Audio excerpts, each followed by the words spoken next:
Hey vlog, it is February 2nd and I went through my to-do list today. Got everything done, nailed them all, including the stuff that should have been done yesterday.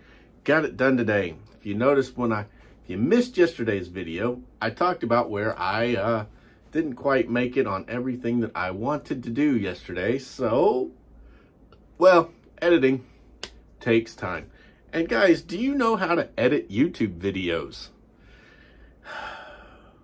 There is simple editing, like on this vlog channel, where I literally just go through and cut the steps out where I just go and cough. Just go cut. And then there is the more complicated editing, which I do on my YouTube channel, where I throw in splash cuts, I throw in superimposed images. I use green screen over there. Yes, I use green screen a lot. I love green screen. It allows me to be in places that I could never actually really get to in the real world due to economic or other reasons, you know. So I'm going to stick with green screen. I think it's great, but it does require a lot more work. You got to know how to set up your green screen. It's right over here to the side of me. You have to know exactly how you're going to set up your green screen. You have to know how to key out in your editing software. Now, that's not the hardest thing to do. It really isn't. But where it falls apart and where most people have trouble using green screen is they try just to key it out in the video editing software. And, well, most of them can only do a small shading or small bandwidth of the color green that you choose, just a few degrees in each direction. It can't cover a wider gamut, which, let's face it, if you have a shadow or something else gets on your green screen, you're going to end up with a much wider spectrum of green in order to deal with. So I jump over to After Effects to do that editing. After Effects does it amazingly. You just have to know exactly what you're doing, and a terrible green screen becomes an easy key. Just takes a little more work. Other aspects to editing YouTube videos include batch filming. Yes, you batch film. That way you can edit a bunch of videos at a time. Once you get into the flow, you can fly through editing those videos. Makes life so much easier for you if you're going to go on and just batch film them. There is nothing easier than that. It will save you so much time. A 10-minute video is going to take some time to edit. It just does. Like my vlogs. 10-minute video, it takes me, probably an hour to be completely done and have it up on YouTube. My main channel, fastest I've ever done one's in 2 hours. Normally, they're about 8. Yeah, that's a lot of time involved. But each one of those videos is driving traffic to my courses, so the editing time is worth it. The main channel, obviously, it's got more subscribers. It gets more views every day than this one does. In fact, it gets in a day what this one usually gets in a week. But we work with it. Other aspects of editing. It's more than just looking at it. Sometimes you have to go through and do some color correction. Now, I'm not entirely sure if the beginner really wants to get into that. It can be very complicated and get very complicated quickly.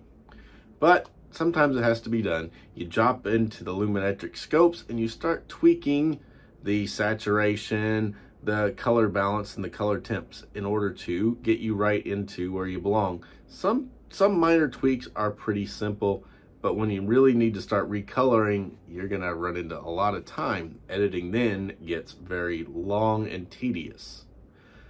Transitions. Now, transitions are something you definitely need. There's something called a jump cut, where you are talking about the new thing while the old one is playing and then jumps to it. That is a very fancy YouTube cut, and it's pretty popular still today. I don't use it so much because I don't do as many scenes, as a lot of the other YouTubers.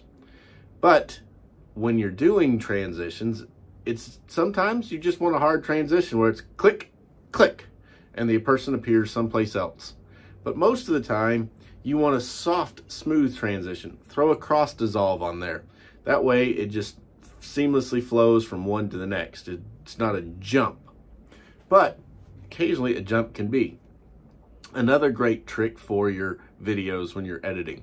Make the beginning very bright. The brighter it is, the more people are going to want to watch your video because they just don't like dim, dull, dark videos. It's just kind of the way it is.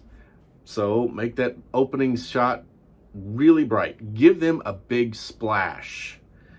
Make them aware of it. Also, when you're editing, make sure at the beginning of your video, this goes back to scripting, but make sure you don't ever cut it out when you're editing, that you reaffirm why the person's there. Take the title and what you've talked about in your thumbnail and drop it right at the beginning so that they know that this video is what they want. The last thing you need to do is, in your editing, end up making clickbait through your thumbnails. That is never a good thing. Make sure your thumbnail relates to the video and make sure the title relates to the video. Don't just use a catchy title. It's got to be a little clickbaity, but it needs to actually relate, and your editing should all get to that point. Make sure every single time you are doing an edit that you cut out extraneous parts that are redundant. You want to make your videos as concise as possible. And yes, it is very easy to repeat yourself. And sometimes, guys, I do know, sometimes a repeat is important because you want to emphasize the point. But most of the time, if you're just kind of rambling, cut it down so that it comes out much, much shorter. I don't have to tell you, thanks to the world of TikTok and shorts and reels, our attention spans are shrinking fast. We find ourselves, oh my God, a 10-minute video is almost getting too long these days. Yeah, be concise. Editing really helps you. It's okay when you're filming to repeat yourself, especially if you mess up, because you can go back and edit and cut it out. So that is always a good thing. Another thing you want to do when it comes to editing is make sure your end is just an end these days. You don't need to throw on extra stuff. It hurts your average view time. So make sure your end is just an end. Now, for cutesy stuff, I don't do it on this channel. Maybe I should. I do ask you to subscribe and like the videos. Appreciate it if you do that right now. But on my main channel video, I take a graphic that has a green screen on it, throw it in there that actually shows a thing clicking the buttons to like and subscribe. It's a little green screen, key it out. Real simple. That is one of the fancy things. The other things I like to do is throw in occasionally my handles for social media and a few other things just here and there, just cutesy things. Good rule of thumb. What you need to do is make sure the scenes are changing from time to time. Sometimes a good way to do that is do a zoom in, a zoom out, do a jump cut, do pretty much anything to break people's attention, because let's face it, if you don't catch their attention, you don't drive their attention, and you don't find ways to pique their mind, they're just gonna drone off. And that is something I probably need to start doing a little on this channel, is try some zooms and some other stuff. But, you know, this channel is a test bed for editing and content. I'm really having fun with it. Please like and subscribe. And what do you guys do for editing on your videos? Are you even a YouTuber? Have you joined the empire builders that are building their empires starting with YouTube? If not, link down below to sign up for the challenge and join the group. I'll be back tomorrow with another video, so see you then.